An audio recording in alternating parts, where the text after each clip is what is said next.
If you guys happen to be in the market for an RV and you really can't decide on what you're looking for, you could always try out renting.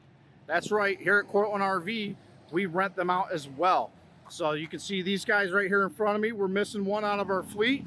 It's out actually camping right now.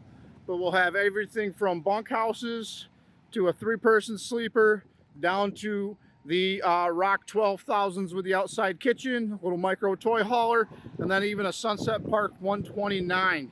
So if any of these have ever interested you in the past, or you're on the ropes of what is going to work for you, you should give me a shout at mike@cortlandrv.com and check out what we can do for some rentals, especially in the off season. There's some great pricing and things like that, so you can get out there, have some adventures while you're trying to figure out what will fit you the best.